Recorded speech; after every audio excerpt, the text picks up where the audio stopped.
¿Esto está prendido? Ok. No, ahí está bien. Bendito Dios que estás en los cielos. Padre, gracias por esta mañana.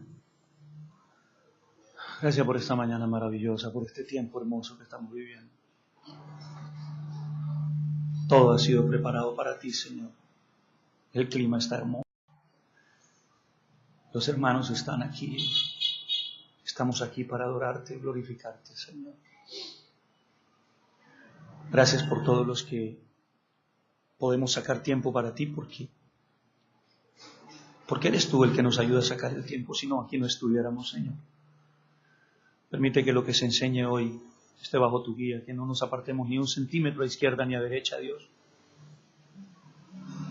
Y ayúdanos, tú sabes, el temblor que causa pararse enfrente de un grupo de amantes de tu palabra, a enseñar tu palabra, el temblor que causa, porque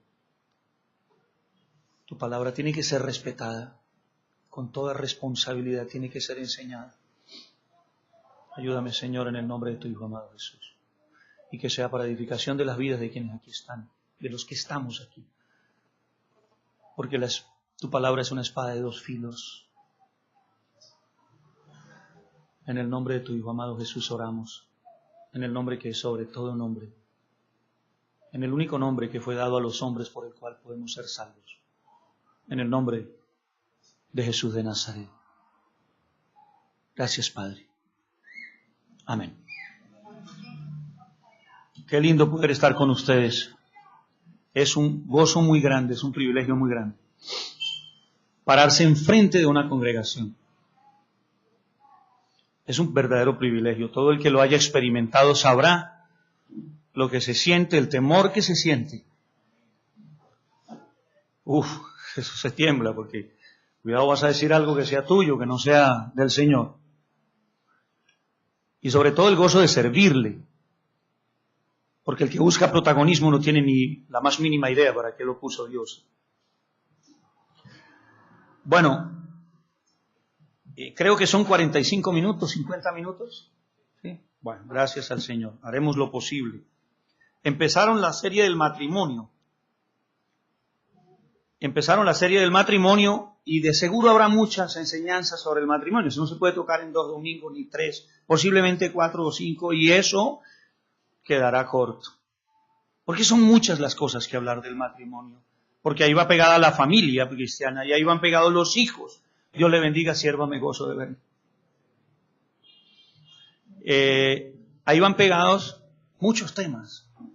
Entonces el hermano Alejo inició, si no estoy mal, con unas generalidades muy importantes para ir desarrollando el tema del matrimonio bajo el punto de vista del diseño de Dios.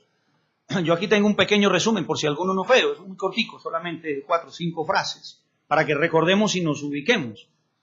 El hermano Alejo estuvo hablando desde la creación, el matrimonio, ¿verdad? Habló de la visión equivocada que tienen muchos, que lo hacen por dinero, por herencias, por posición, por convivencia. Muchos lo hacen así, ojo, muchos matrimonios cristianos también, ¿no? Eso es lo triste, eso es lo delicado del asunto. Pero en Dios el ejemplo es como Cristo amó su iglesia, ¿no?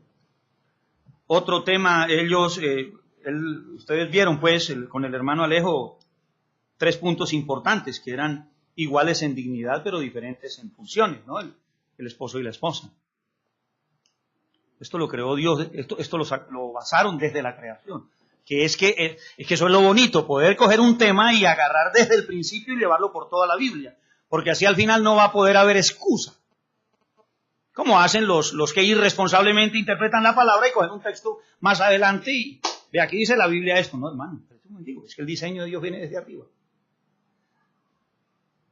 La naturaleza complementaria del uno con el otro la tocaron. El dejar a su familia y formar una nueva familia también lo tocaron, que significaba el dejará. Fue verdaderamente, yo estuve leyendo el bosquejo, verdaderamente importante para iniciar a hablar del matrimonio. Me gozo de verle, hermano, gloria al Señor. Dios le bendiga y le guarde. Qué bonito que sigan llegando los hermanos. Y y habló 3 puntos importantes también sobre lo que es ser portadores de imagen, sobre el dominio sobre lo creado que les entrega, la responsabilidad que les entrega. Sí estaban todos aquí, ¿verdad? El domingo pasado. ¿Alguno no estuvo el domingo pasado? Bueno, entonces saben de lo que estoy hablando, de lo que es dejará, y también tocó el tema de lo que es una sola carne, ¿verdad? Bueno, entonces dio generalidades de lo que es el matrimonio desde la creación. Entonces vamos a seguir hablando. Hay un punto, el diseño de Dios se va construyendo a medida que se vayan hablando. El hermano en Cristo, el fiel, el siervo de Cristo, el estudioso de la palabra va a ir, a medida que se van desarrollando los temas, se va dando cuenta cuál es el verdadero diseño de Dios del matrimonio. Posiblemente no haya que hacer una enseñanza sola sobre el diseño de Dios. Posiblemente sí se va a hacer. Pero tú vas adquiriendo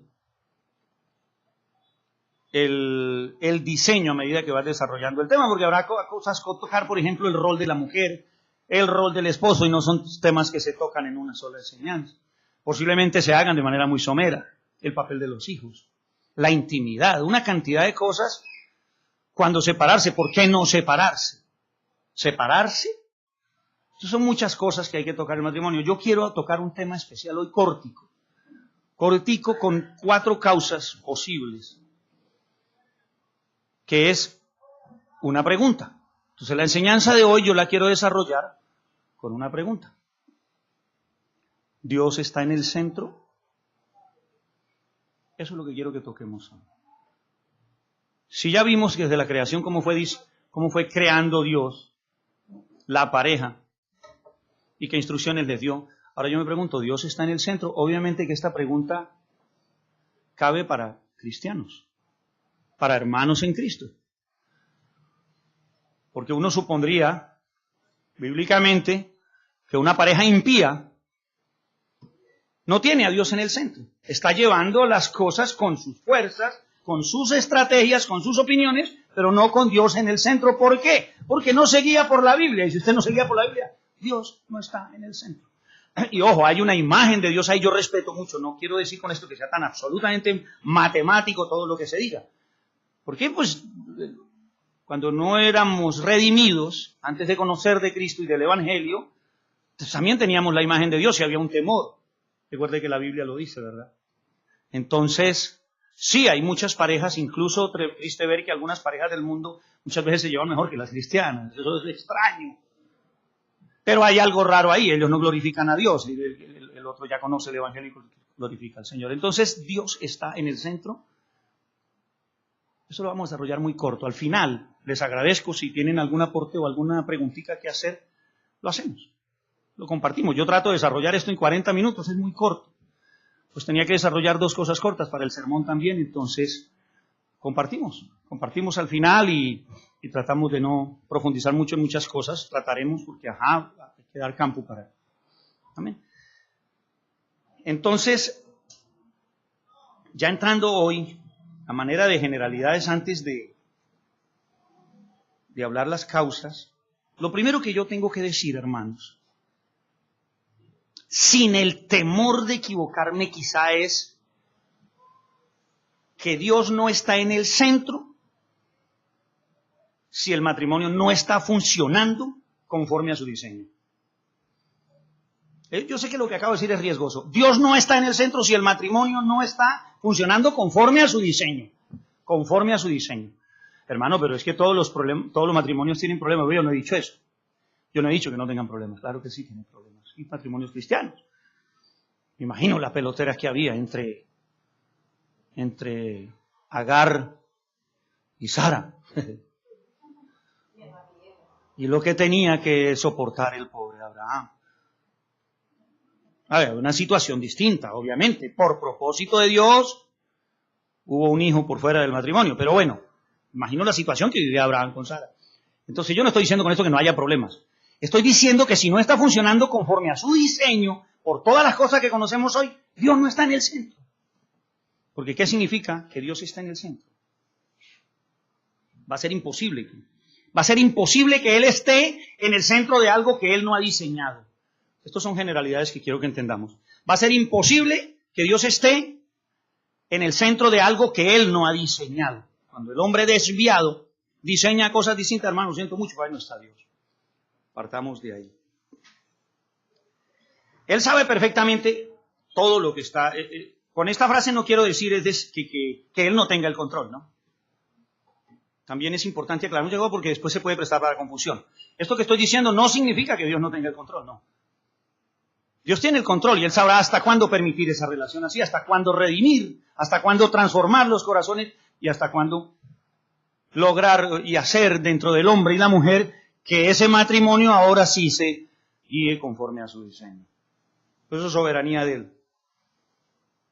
Amén. Eso no significa que Dios no esté, Él tiene el control y Él sabe cómo hacerlo y sabe lo que tiene que hacer. Pero sí podemos decir que Dios no está en el centro cuando no es su diseño. Porque ¿qué implica que Dios está en el centro? Entonces ahora sí, tratemos de decir, bueno, y entonces hermano, la frase Dios está en el centro, ¿qué significa? Implica que su palabra, su voluntad, su diseño están siendo respetados y obedecidos. Para mí es eso. Implica que su palabra, su voluntad, su diseño están siendo respetados y bendecidos y están siendo obedecidos y por lo tanto Él es el que guía esa relación. Y ahí está esto, ¿no? Entonces eso es importante que lo tengan en cuenta quienes anotan. Son cosas muy sencillas. Lo que vayamos a ver ahorita es importante que lo anote, que lo tenga en cuenta, que lo grabe. Yo sé que usted tiene muy buena memoria, usted tiene mucha mejor memoria que yo. Tengo que anotar todo porque a mí se me olvidan las cosas.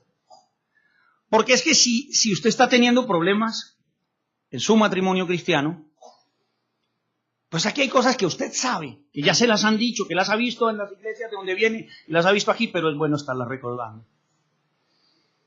Porque va a servir para que usted trate de solucionar con su esposo o con su esposa el tema de su relación. Y si usted es una pareja que no tiene problemas para nada, tremenda pareja de hermanos, pues entonces le sirve por lo menos para que le dé consejería a otros.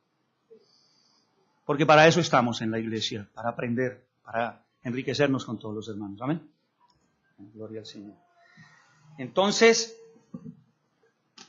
empezamos diciendo eso y continuamos que hay que reconocer que en muchos de nuestros matrimonios no está Dios en el centro. Desafortunadamente, es una manera muy triste. En los tiempos de Cristo, vamos a ver más adelante, inclusive el matrimonio estaba funcionando muy mal. Incluso como cristianos a veces vivimos en nuestras congregaciones por momentos como, entre comillas, digo, matrimonios ateos. Como matrimonios ateos. No se preocupe por él. Tranquilo, yo sudo en una nevera, no se preocupe. Yo puedo estar en una nevera y sudo. En Bogotá a 5 grados bajo cero y sudo. Eso es, pero gracias, muy amable. Pareciera por momentos que estamos viviendo matrimonios como lo viven los ateos. ¿Por qué? Porque están desprovistos de Dios y su palabra. Seguro que vamos a la iglesia, sí, oramos,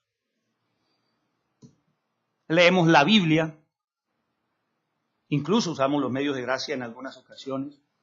Queremos cada vez ser más fieles. Sin embargo, la realidad de nuestros hogares muchas veces es que no ponemos a Dios en el centro de nuestras relaciones matrimoniales. Eso es muy difícil. Y cada vez será más difícil si nosotros intentamos hacerlo con nuestras propias estrategias. Pero verá que es más sencillo si nos agarramos de los medios que Dios nos provee para eso. No significa que el problema inmediatamente al día siguiente va a pasar como lo enseñaría cualquier pentecostal arminiano o cualquier miembro de una iglesia de la prosperidad. Lo enseña de una manera fácil y rápida. Ven a Cristo y todos tus problemas se solucionarán. Cristo llena el corazón de tu amor. Él verás cómo en un día va a cambiar el corazón de tu esposa. No. Yo llevo 16 años. Nadie tiene la última palabra, la tiene el Señor. ¿Hasta cuándo? No sabemos. ¿Cometemos errores? Claro que cometemos errores. Entonces, si en los matrimonios cristianos es difícil en ocasiones seguir el diseño de Dios, si en los matrimonios cristianos es difícil que Dios esté a veces en el centro, ¿cierto? Cuando digo cristianos entre comillas, porque yo sé que la teología, alguien que sea teólogo estricto y serio, y es decir, bien formado, podrá decir, no, hermano, si es un verdadero cristiano, sí, pero yo no sé realmente quiénes son verdaderos cristianos, por lo menos están asistiendo a una iglesia y están bautizados, pero hay una iglesia que Dios la conoce, yo no la conozco, ni tú la conoces. Hay una verdadera iglesia del Señor dentro de las iglesias que solo Dios la conoce. Algunos hablan de la iglesia visible y la iglesia invisible, algunos hablan de eso, yo no. Yo diría hay una sola iglesia del Señor Jesucristo, pero es como una manera ¿cierto?, de separarlo, de hacer claridad de que dentro de las iglesias no necesariamente todos están convertidos y todos son del Señor. ¿Cierto? Solo Él lo sabe. Pero entonces hablamos a una manera general, porque la enseñanza hay que darla independientemente de que el varón allá, o incluso el que está parado aquí, no sea un verdadero creyente. Hay que darla para todo el mundo. Y por eso decimos entre cristianos, refiriéndonos de manera general de matrimonios de miembros de una iglesia, de una congregación. Entonces, si es difícil que en una congregación o matrimonio, imagínense qué queda para los impíos, para los matrimonios del mundo. Yo les decía, es triste ver que muchos matrimonios del mundo se llevan mucho mejor a veces que los cristianos. Hay unas agarrones y unos malos testimonios en medio de matrimonios cristianos. Pero si eso le pasaba a Elí, que eran los hijos del sacerdote Elí, ¿qué hacían en ese hogar? Se emborrachaban y hacían cosas. Si no estoy mal, era allí donde había orgías, ustedes me corregirán después. Esos tipos hacían de todo, pues.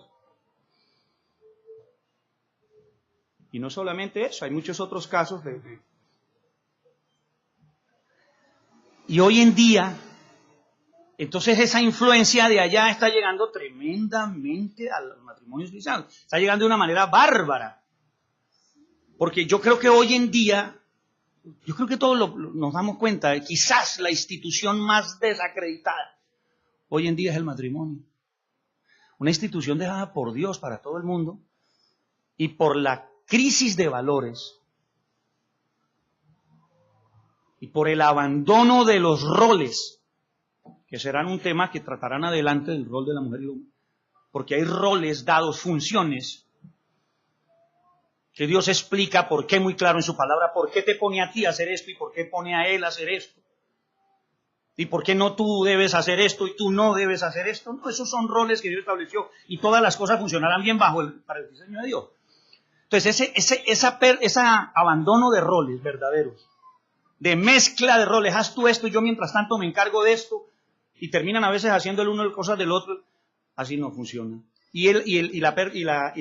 ¿Cómo se llama? La crisis de valores de hoy en día, pues han hecho que el matrimonio realmente esté verdaderamente desacreditado en el mundo. Causa estupor ver las noticias, causa estupor ver noticias por televisión, ver todos esos tipos de matrimonios que hay hoy en día, hasta con sus mascotas se casan. Hasta allá no llega el matrimonio cristiano, obviamente, pero sí hay influencias de muchos pensamientos y muchos hermanos que no están bien fundamentados en la palabra. ¿Pero por qué si mi esposa puede hacer eso?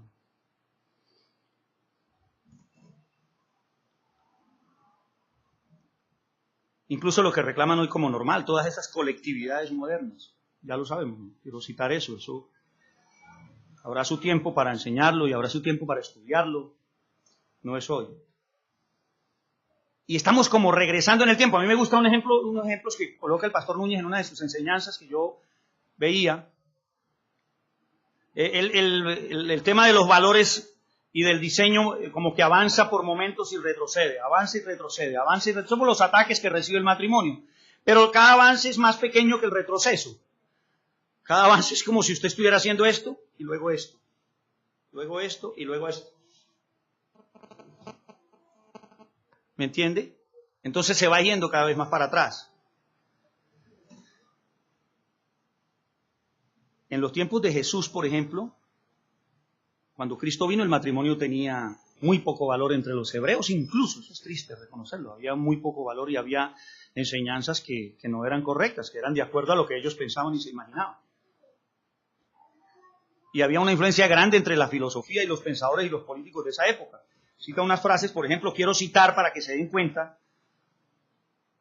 frases de pensadores antiguos, de sociedades antiguas, como por ejemplo en Grecia, Demóstenes. Mire lo que decía Demóstenes. Él es griego, sí, en Grecia. Demóstenes, por acá lo tengo anotado, 384 antes de Cristo. Había una influencia tremenda. Mire lo que decía en sus escritos. Se encuentran cosas como: nosotros tenemos cortesanas para el placer, concubinas para la cohabitación diaria y esposas para tener hijos legítimos y que sean guardianes fieles de las cosas de la casa. No, pues así que qué sabroso, qué bueno, oye.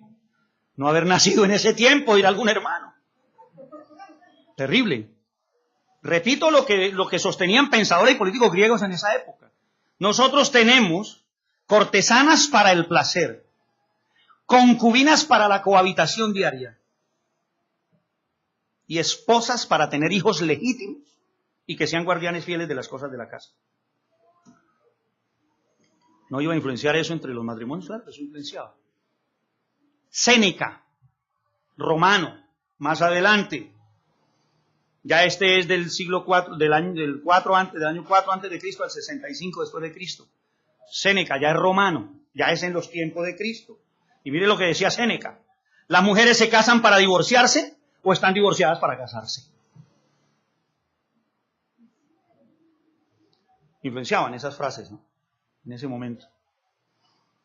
Jerónimo habla de una mujer romana que había tenido 23 maridos y que su último marido había tenido 20 esposas anteriores. Estamos hablando de los tiempos de Cristo. ¿Ok?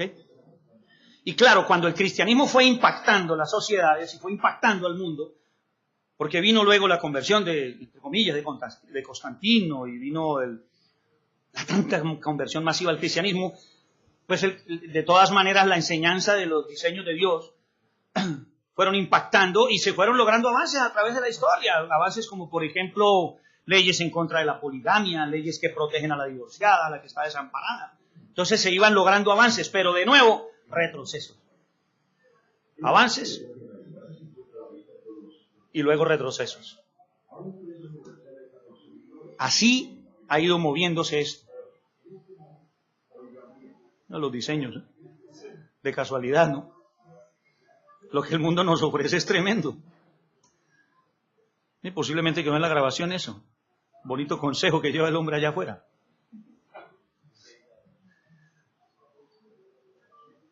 Entonces así ha sido, y en medio de ese, ¿cómo lo diríamos? De ese trasfondo cultural y de esas influencias y de esos pensamientos, Pablo escribe la carta a los Efesios, que es tremenda carta, hermosa y maravillosa, donde enfatiza sobre la unidad en el cristianismo y donde enfatiza tanto de los roles del esposo y de la esposa, aún a pesar de los problemas que él podía llegar a tener. Él no le tenía temor a enfrentarse a eso, porque ese fue el camino de los primeros cristianos, ¿no? Y que esperamos que sea el camino de todos los cristianos hoy en día, de todos nosotros, que no tengamos temor de enfrentar con la palabra en la mano todas esas cosas y esos pensamientos absurdos, a costa de que nos boten del empleo, a costa de que nos metan presos, porque es que la verdad, quizá no hemos sufrido una persecución, estamos viendo cosas que se están aprobando y muy posiblemente se acerca una persecución terrible, como quizá nunca la hemos vivido. Ha habido persecuciones en otros países y los matan, ¿cierto?, a manera de guerras por doctrina religiosa y porque no pueden imponer, no van a aceptar esos musulmanes que sus radicales, que otra teología venga. Pero nosotros estamos recibiendo otro tipo, no nos matan por ser cristianos, pero sí atacan la iglesia de una manera tremenda. Vamos a ver si ya están empezando a sufrir muchos notarios que pierden sus empleos porque no casan homosexuales. Ya están empezando a sufrir profesores que los echan de sus colegios porque no aceptan ciertas enseñanzas y no están de acuerdo. O por lo contrario, o porque enseñan cosas bíblicas, los empiezan a votar y está el pan de mis hijos. De por medio, Señor, perdóname estas 2 o 3. Yo me aguanto, yo mejor me callo.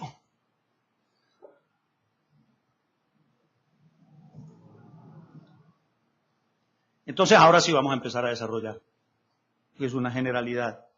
Hablábamos de la dificultad entre hermanos en Cristo. Entonces cabe la pregunta, está bien, allá con todos esos pensadores y todas esas ideas, entonces cabe la pregunta, la dificultad, y si Dios no está en el centro de los matrimonios cristianos, uno se pregunta, ¿por qué sucede esto?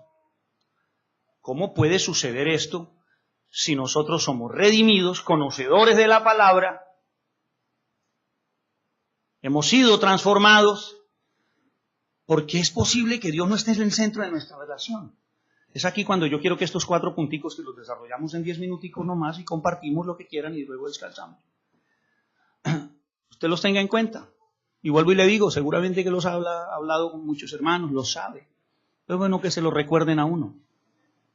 El apóstol Pablo a los Corintios les decía en alguna de sus cartas, cuando empezaba en algún capítulo, les decía, es necesario que yo les esté recordando todo esto nuevamente. Yo tomaría 4 puntos como causas. La primera causa, hermano, es indudable. Inmadurez espiritual. Inmadurez espiritual. Leamos un momento 1 Corintios 3, del 1 al 4. ¿Qué dio? 1 Corintios 3, del 1 al 4. Lo voy a leer. De manera que yo, hermanos,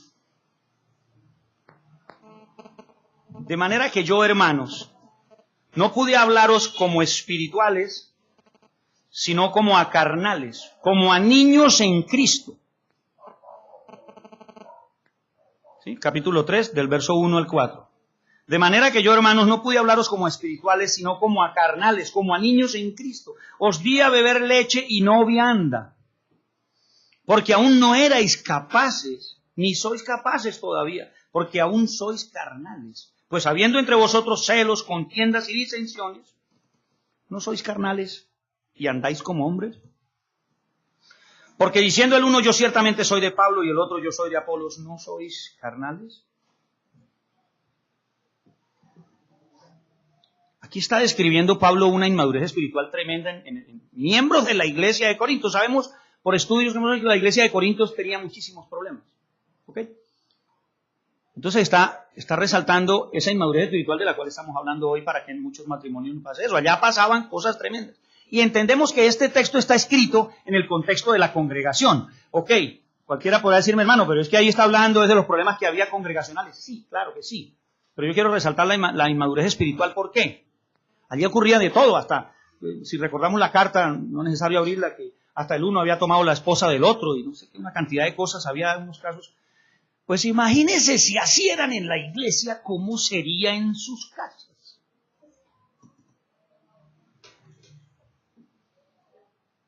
Imagínense el reflejo, pues entonces toda clase de problemas tenía que haber en su lugar, y eso por inmadurez espiritual. Pablo los trata como a carnales, como a niños, como a bebés, necesidad de leche, no pueden tomar comida sólida. Eso pasa hoy en nuestros hogares, inmadurez espiritual, hermano. Esa inmadurez espiritual nosotros sabemos cómo corregirla. ¿Y qué tenían los corintios? Pleitos, celos, contiendas y disensiones. Los hay en matrimonios igualito que hoy. Pleitos, celos, contiendas y disensiones. Mientras yo esté aquí, las cosas se hacen así, punto. Un momento. La inmadurez espiritual se consigue. Dios va haciendo la obra en el hermano. Pero la palabra está ahí, hermano. Los medios de gracia están ahí. La palabra, la oración, la congregación. Estoy resaltando cosas para que usted tenga en cuenta en su matrimonio y para que tenga en cuenta cómo aconsejarle a otros. Una segunda causa. Incredulidad y egoísmo, que van de la mano. Incredulidad y egoísmo van de la mano. Claro, y esta incredulidad y este egoísmo pues también son frutos de la inmadurez espiritual. Todo va de la mano, pero hay que resaltarlo. ¿Por qué? Porque es que pueda que usted no tenga problemas. A ver, leamos Hebreos 3, del 12 al 14. Hebreos 3, del 12 al 14.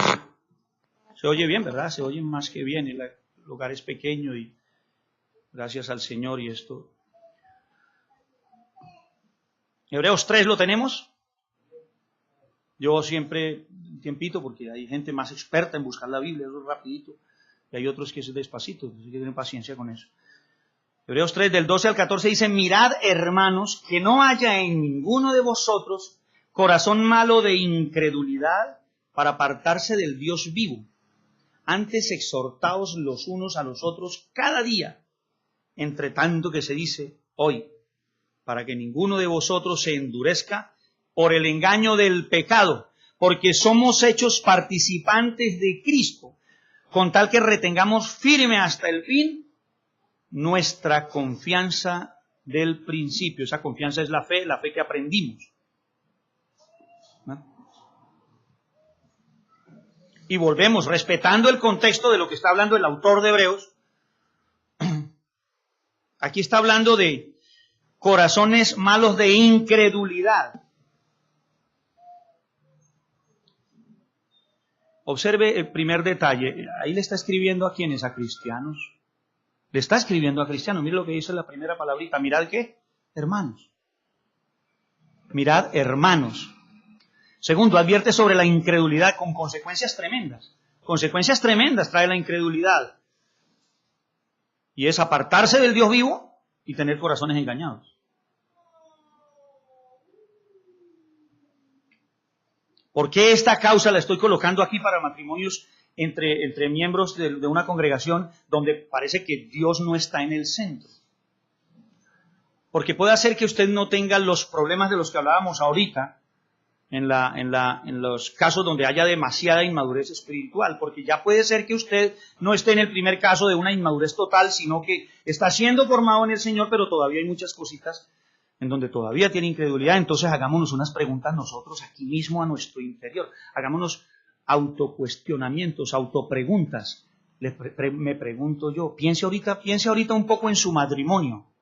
Vuelvo y digo, aquí hay matrimonios que son hermosos y no tienen ningún tipo de problema. Pero los hay con problemas.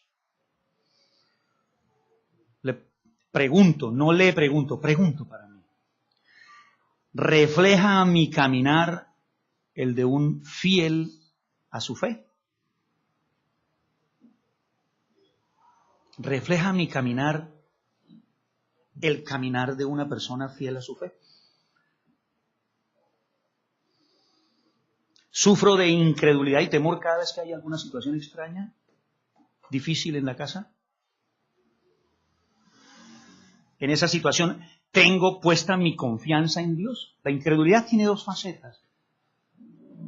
Es ese temor de que a pesar de que yo creo en Dios, pero es que me cuesta trabajo lo que está pasando. La realidad es terrible.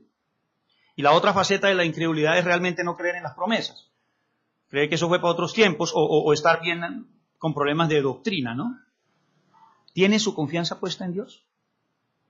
¿Escoge usted en esas situaciones difíciles confiar en la palabra o decide por sus estrategias?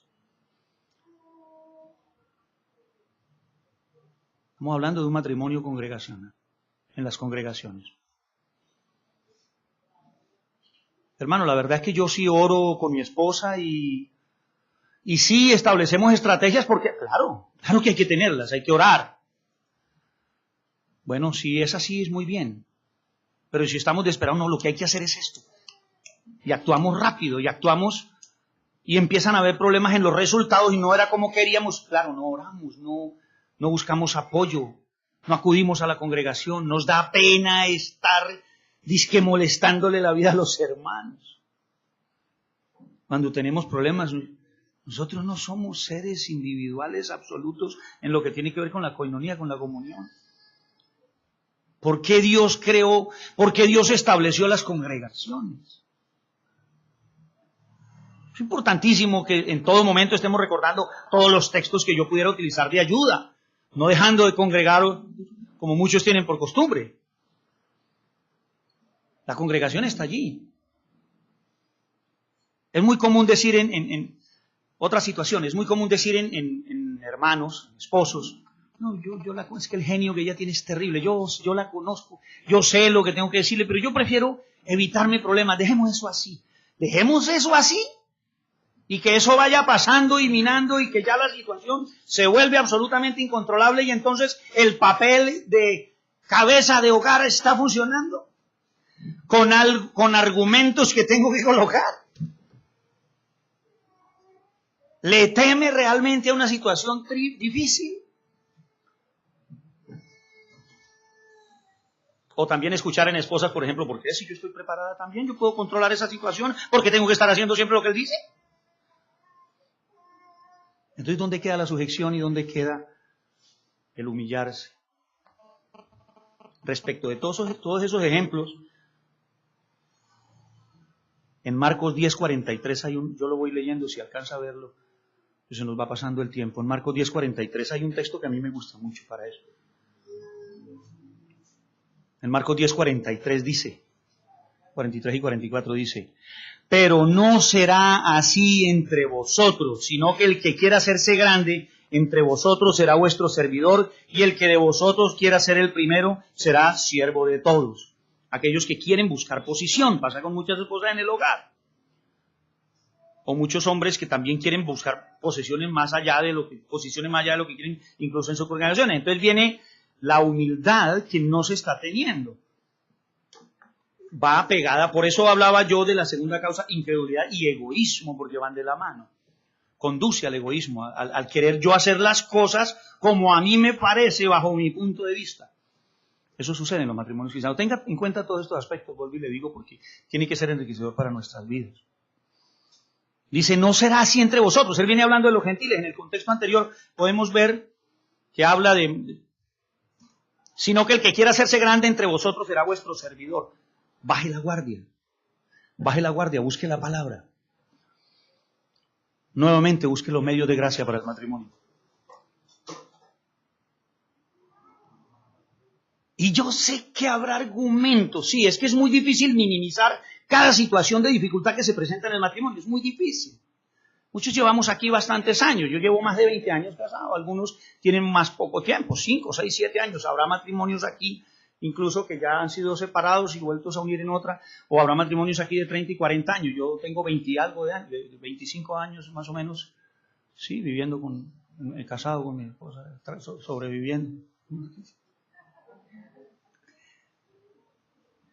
Gracias al Señor, Dios es muy bueno, maravilloso, hay una cantidad de cosas maravillosas en cada hogar. Y es muy difícil minimizar cada detalle, y yo sé que podrá haber argumentos, hermano, pero yo he probado esto y he probado esto, pero es que ella no quiere sujetarse. Yo no sé, ¿usted todavía la enamora? ¿Usted sabe que ella es sensible? ¿Usted sabe que Dios la hizo distinta a usted? ¿O usted espera que ella piense como un varón? Pues ella no es un varón, eso es ahora. Eso es ahora que se casa un varón y un varón. Ella no es un varón, el varón es usted, el fuerte supuestamente. Y ahora que hay hombres más débiles también que mujeres más fuertes. Pero la mujer es distinta, es sensible. ¿Es un vaso?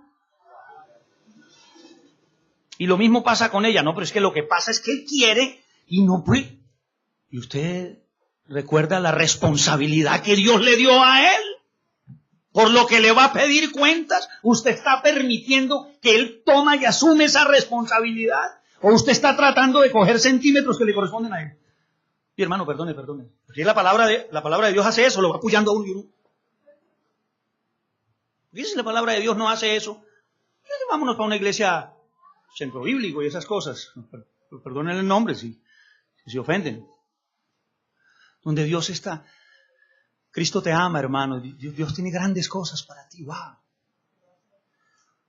¿Cierto? No. Un tercer punto.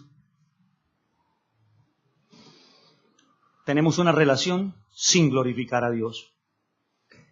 En este caso estoy hablando de una que ya no tenga tantos problemas de inmadurez espiritual. Estoy hablando de una relación en donde no haya tanto incredulidad ni egoísmo, pero aún así no glorificamos a Dios en nuestra relación. ¿Por qué no lo glorificamos? ¿Qué quiere decir, hermano, con que no glorificamos a Dios en nuestra relación? Pues en nuestro caminar. Sencillo. ¿Cómo hablamos? ¿Cómo discutimos? ¿Cómo somos como padres? ¿Está siendo glorificado Dios en el actuar como padres? ¿Oramos juntos? Si nosotros casi nunca peleamos, pero casi nunca oran tampoco. ¿Cómo convivimos? ¿Cómo reaccionamos? ¿Qué deseamos? ¿Qué es lo que buscamos? ¿Se preocupa ella por mí? ¿Me preocupo yo por ella? ¿Está siendo Dios glorificado en esa relación? Los impíos componen letras bonitas. No vaya a creer. Llévala al cine, cómprale flores. ¿Cómo es que dice la salsa esa? Ah, caramba. Ahora que me acuerdo. Pero en ese caminar no estamos glorificando a Dios simplemente, ojo, oído, sin decir nada, sin peleas, sin ningún problema, pero no está siendo Dios glorificado, y eso a la postre va a generar un problema serio donde usted venga a ver, está desbaratado su matrimonio. Lo que pasa es que fue más duradero. Y hoy es lo que pasa con tanto matrimonio joven. Los jovencitos se separan en un momentico. Y volvemos a la época de 23 mujeres y el último, 23 maridos y el último había tenido 20 esposas. Y entonces hoy se unen, ¿no? Hoy hay una moda chéverísima. Ella ya tuvo 2 o 3 esposos y tuvo hijos con aquel, y esta tuvo hijos y él tuvo con aquel. Y entonces, no, pues unámonos, los tuyos, los míos y los nuestros. Eso es como muy común verlo hoy, ¿no? Por último punto, hemos tocado 3. Muy bien. Hemos tocado 3. La inmadurez espiritual, la incredulidad y el egoísmo. Hemos hablado de lo que es no glorificar a Dios, a pesar de que usted no vea problemas eminentes ahí en su relación, que no glorifica a Dios y su matrimonio se puede ir desbaratando poco a poco. El último punto que quiero que tengan en cuenta, que tengamos todos en cuenta aquí es, lo llamo así solamente, algunas áreas de mi vida. Algunas áreas de mi vida, hermanos. Pareciera que esta enseñanza se vuelve como una consejería matrimonial, como una consejería espiritual, ¿verdad? Y de pronto alguien podrá decir allá, por lo menos de todos los hermanos, pero usted es como el menos indicado. Sí. Uno no sabe, todo el mundo tiene problemas, ¿no? Pero es que quizás entre más problemas tenga y más conocimiento, pues se pueda humildemente decirle, hermano, mire, yo he probado esto, a mí me ha funcionado esto.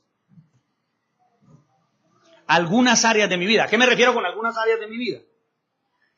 Es que limitamos a Dios a ciertas áreas de nuestra vida y en otras no lo dejamos actuar. O sea, entre comillas no lo dejamos. Tú sabes que Dios es soberano, Dios hace todo lo que quiera. Yo no quiero que haya confusión en la enseñanza. Porque Dios está permitiendo precisamente para formarnos y conducirnos a la estatura de Cristo. Lo que pasa es que vuelvo y retomo. En las congregaciones no todo el mundo es cristiano verdadero. Entonces influyen a las relaciones y a veces se dan consejos que no son. Entonces estudiamos la Biblia, sí, nos congregamos, sí, hablamos, sí, oramos en familia, muy bonito, todo eso lo hacemos con Dios, el Dios del centro. Pero hay cosas en donde de pronto no utilizamos mucho al Señor. Empecemos, por ejemplo, por el sexo.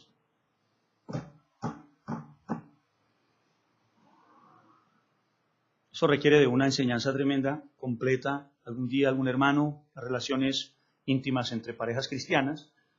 Pero digamos así, de manera somera, general. ¿Cómo son mis relaciones íntimas? ¿Está siendo también Dios glorificado? Yo no quiero entrar en la discusión. Yo no soy de los que piensa como algunos que son excesivamente religiosos, eso lo tocaremos después. Yo no estoy de acuerdo con aquello de que algunas enseñanzas de gente muy, yo no sé si uno peque por decir, cuando son fanáticos, cuando son, ¿cómo es el término? Bueno, fanatismo tremendo, legalismo, se llega como a esa clase de legalismo cuando se dice que las relaciones sexuales fueron creadas únicamente para procrear, no más. Primero no estoy de acuerdo con eso. Segundo, que hay otros que dicen no, las relaciones sexuales sí se pueden tener, pero ojo, solamente bajo el diseño natural ese de que solamente en los días que puede no procrear o que no se puede planificar. Yo tampoco estoy muy de acuerdo en eso, porque ahí viene el tema de la mayordomía, que hay que estudiarlo después, con calma, ¿no? De la responsabilidad de si puede o no puede traer más hijos al mundo. Y entonces tiene que evitar su intimidad con su esposa solamente por eso. Y aguantarse, hasta allá no llego.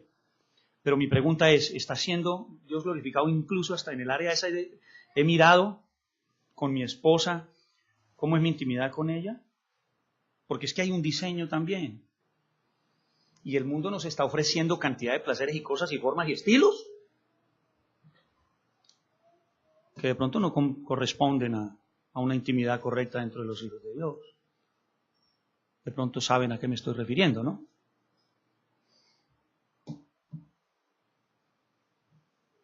Hablo con mi pareja del sexo y hablo con mi pareja de los propósitos de Dios en el sexo también.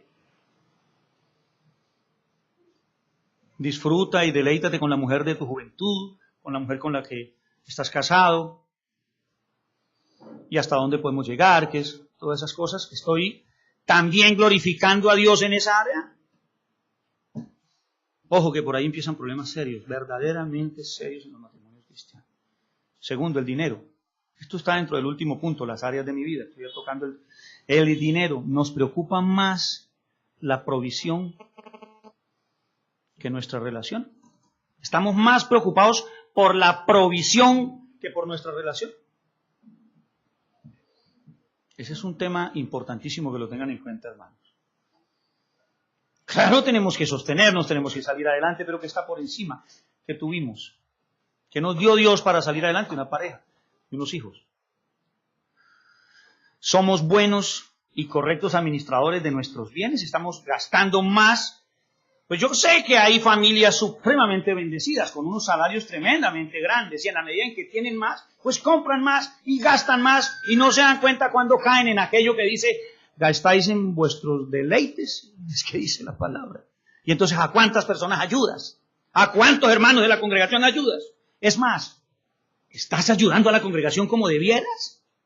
¿Con los ingresos que tienes? ¿Confías más en tu bolsillo que en el Señor? Estoy hablando de que, no, como dice la loca esa, estoy hablando a los Gedeones que traigan $1,000 hoy en esta mañana, no. No estamos hablando de eso, de que usted tenga que venir a sacar su plata, traerla, no. Porque sabemos, no sé si lo hayan estudiado, pero sabemos que la congregación se sostiene con las ofrendas de los fieles, ofrendas voluntarias de corazón. Una persona convertida de gozo da al Señor para que la obra de Dios se mueva. Pero hay gente que sí pone sus bienes por encima. Yo les recuerdo, como les contaba la otra vez allá, de una hermanita que iba a ofrendar allá en la iglesia antigua donde yo venía. Y tenía 2 billetes ahí, uno de 50 y uno de 10. Y estaba, cuando de pronto vio que se le vino el de 50 y empujaba. Y logró sacar el de 10. Yo me burlaba y de eso yo coincidencialmente lo vi, lo llamé y le dije, venga acá. No, hermano, es que 50 es como mucho. Sí, dar 100,000 pesos. Yo me acuerdo que él era la misma persona que se ganaba, eso hace mucho rato, se ganaba 1,000,000 de pesos y eso era muy buena plata. Y daba quincenal, tenía que dar 50,000, porque hablábamos del diezmo en ese momento, ¿no? 50 y 50, 100. Y decía, es que dar 100,000 es mucho, es como mucha plata. Hablemos de cuando el salario mínimo estaba como en 200 y pico, 300. Entonces él se ganaba más de 3 salarios mínimos. Más, mucho más. Y había más poder adquisitivo. Y entonces teníamos una discusión. Él me decía, es que dar eso es mucho. Y yo le decía, no, la verdad es que sí. Pero entonces vamos a orar para que Dios le baje el sueldito, para que no tenga que dar tanto. Sí, porque usted está como pegado al... Se molesta a un hermano cuando uno le toca esos temas. El dinero. Y por último, mi profesión. Mis logros y mis objetivos profesionales están por encima de mis prioridades piadosas. Estoy en todo momento resaltando que yo tengo mucha más capacidad profesional e intelectual que mi esposa, o viceversa, cuando la esposa ha estudiado más y el hombre humildemente no pudo, pero Dios los unió y ella es profesional y él no, y él tiene un trabajo como supervisor y ella es abogada, médico, qué sé yo. Entonces está ella en todo momento haciéndole ver que es que ella está más preparada. Estoy glorificando a Dios en ese caso. Está Dios en el centro cuando esas áreas no se las he entregado por completamente al Señor. Tiene usted ahí una cantidad de punticos. Dice Mateo 6:32. Mateo 6, 32 y 33. Texto supremamente conocido por todos.